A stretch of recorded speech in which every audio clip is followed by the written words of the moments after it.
Shabbat Shalom. Right now, we are in the period of time in the Jewish calendar called the 3 weeks, a period that is, in fact, the one with the most concentrated grief in the whole Jewish year, set aside just for that, as though we didn't, as Jews, get enough grief the rest of the year. But that's where we are. This is the 3-week period leading up to Tisha B'Av, which we will mark next Saturday night and Sunday. The commemoration of the destruction of the first and second temples, the saddest day on the Jewish calendar. But it doesn't start then. It started 2 weeks ago with Shiva Asar B'Tammuz, the 17th of Tammuz, the fast day that marks the day when the walls of Jerusalem were first breached. The beginning of the fear and worry and heartbreak when things started to feel shaky, scary, full of loss. And then the 3-week period of waiting, of watching, of wondering what it all might mean.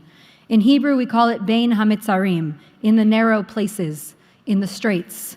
We understand this period to hold the collective grief of our people for generations.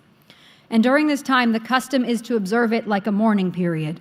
No haircuts or shaving, no music, no concerts, no celebration, no eating meat, no new clothes. And when we get to Tisha B'Av, we will sit on the floor. The 3 weeks are believed to be the time of 10 of the biggest calamities to befall the Jewish people. 5 happened on the 17th of Tammuz and 5 on the 9th of Av, including Moshe smashing the tablets, idols being placed in the sanctuary, the generation in the desert being told they wouldn't make it to the promised land, the destruction of both temples, and then the forced displacement of so many people. This short few-week span holds so much. It feels maybe like too much, like we can't hold all of that at once. And sometimes this part of our calendar also feels very hard to access. Grieving the temples may not feel relevant or important to us now. It may seem like a distant and strange part of our history, something we don't actually know if we want to grieve, something that is completely separate from the Judaism we know and practice now. And many of the other calamities also feel fairly removed from us. But the feeling of compounding crises happening in a very short period of time, while we watch institutions and things that we love be destroyed, I think this year we actually know that feeling extremely well. We know it in our bones.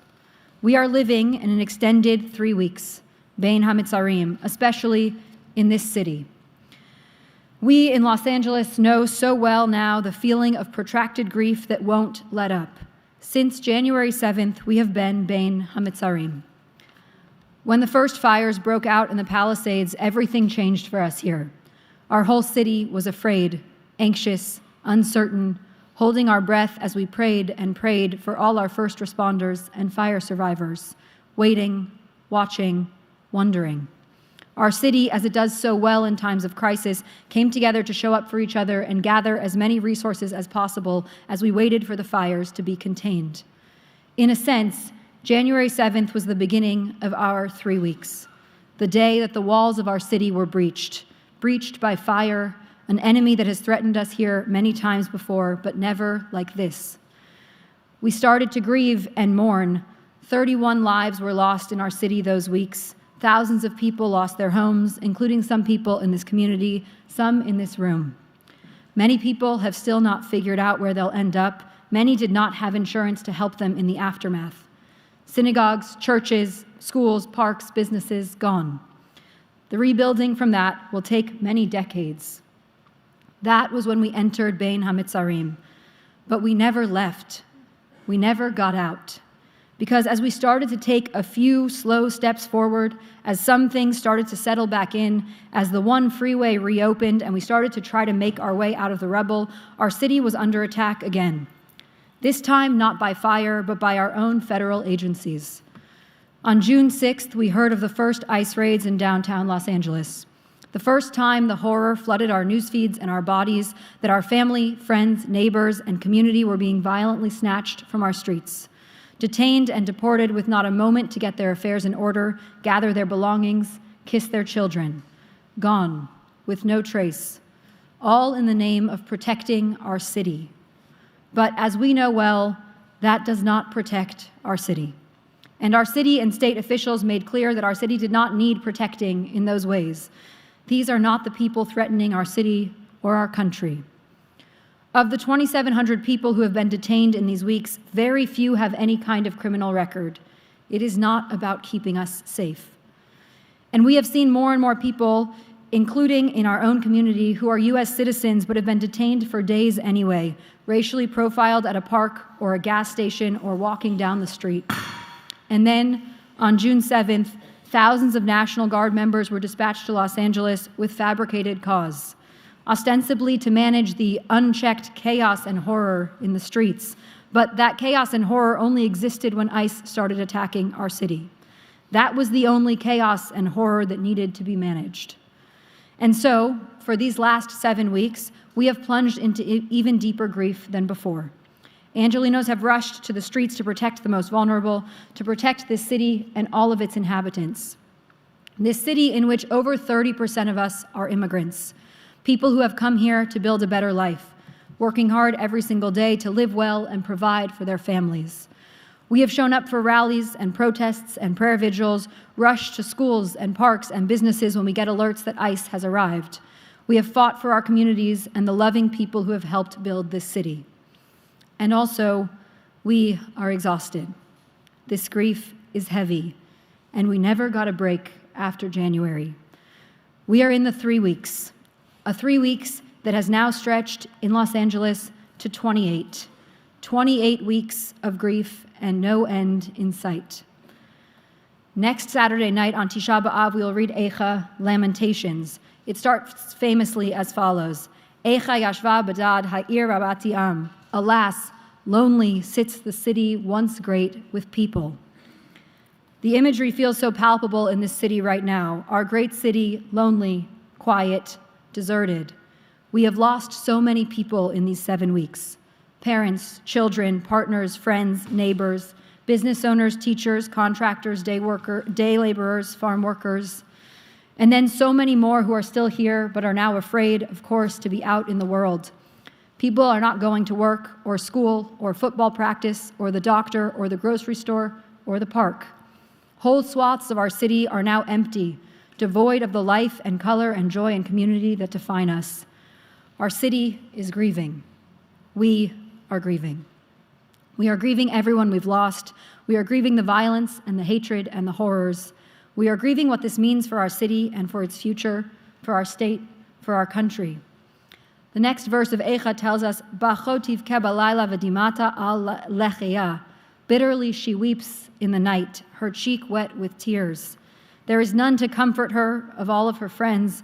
All her allies have betrayed her. They have become her foes. The city weeps alone, everyone having betrayed her. We weep too. We have not stopped weeping.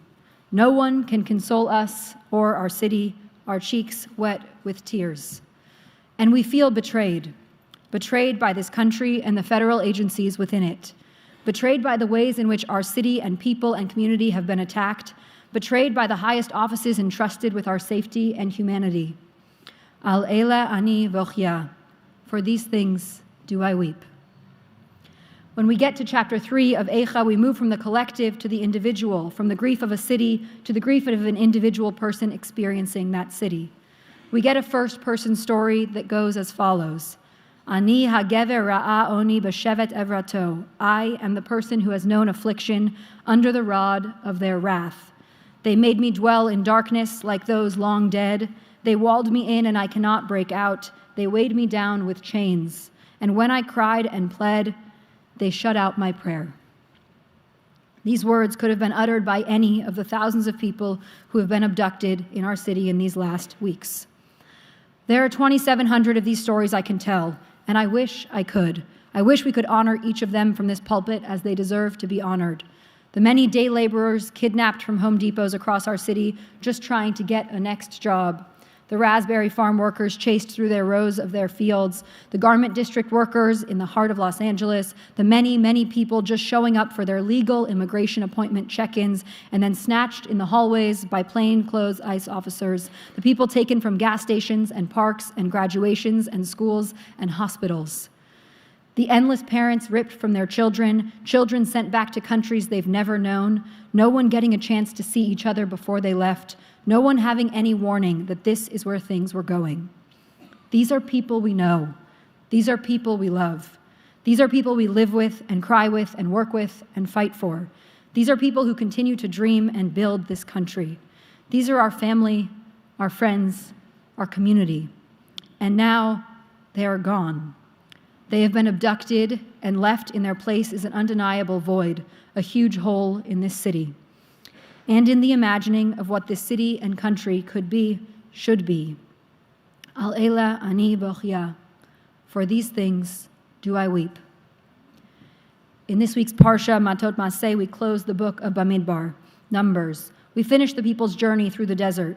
We get a long list in Masei of the 42 stops the people made on their way during those many years.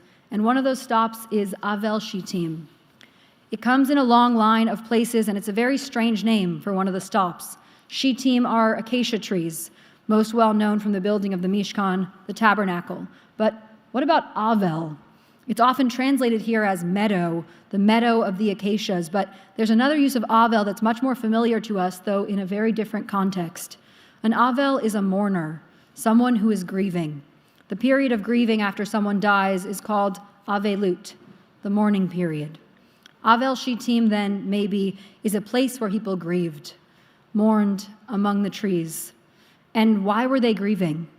What were they grieving? The Midrash tells us, Shenitrafu yadehen ba'ota sha'ah. That is the point where they dropped their hands in despair. They felt defeated and exhausted. They were overwhelmed by their grief there. Avel Shittim was one of the longer stops on the Israelites' journey through the desert and was a place where so many of our stories took place. And while it was a place of grief, it was also the last stop before the Promised Land. It was hard and terrible and painful and heartbreaking, and then it became something else entirely. The people were in Avel Shittim from Parshat Balak 2 weeks ago until now. All the stories of these weeks happened there. Balak, king of Moab, asked Balaam to curse the Israelites. There was a plague that took the lives of thousands of people.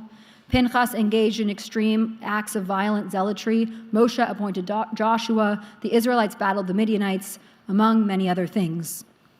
There was a lot of grieving there, and there was a lot of tragedy and difficulty for our people in that place. But that was not the whole story.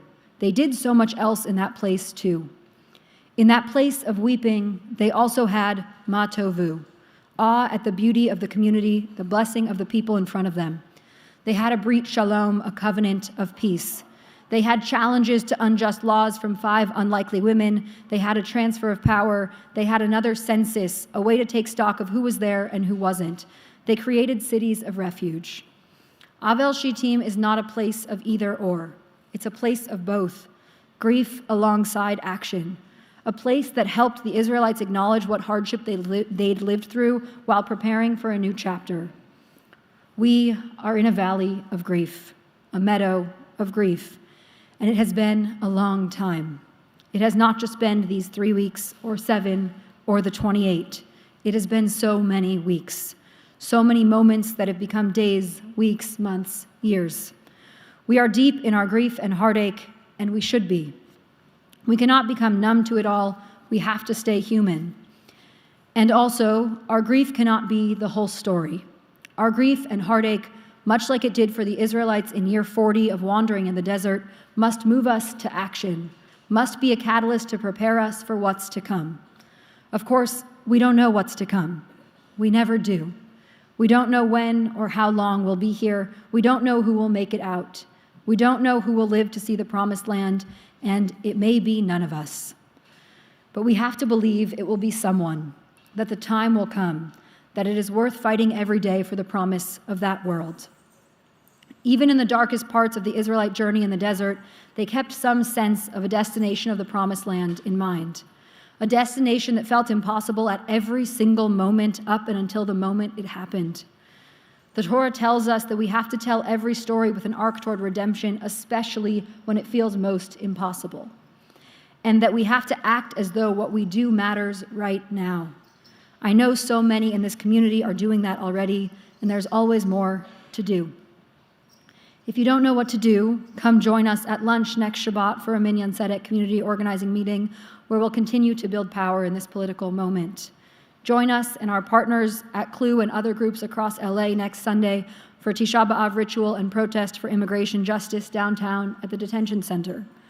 Ask us about getting involved in neighborhood patrols and rapid response. Sign up to be a court observer. I know it all feels so daunting. It feels like nothing we do will be enough, but we don't know that. We never know what will happen, what will change. We must not let our grief incapacitate us from action. We have been Bein HaMitzarim for so long. I know how exhausted we are. I am too. I know how tired we are in the city of feeling like we have to be on guard at all times for whatever else might be coming. I know how much we wish we could protect each other and ourselves. And I also know how much we love this place, this community, this city, these people.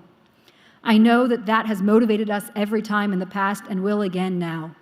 I know the depth of our hearts and our love, and so of course it follows that we have such depth of grief. I know. Channel that love, access it, find it, use it. We are in Avel Shittim now, but we don't know what the next stop will be. It's time to use all the love and strength we have to help bend this arc toward redemption for all of us. Shabbat Shalom.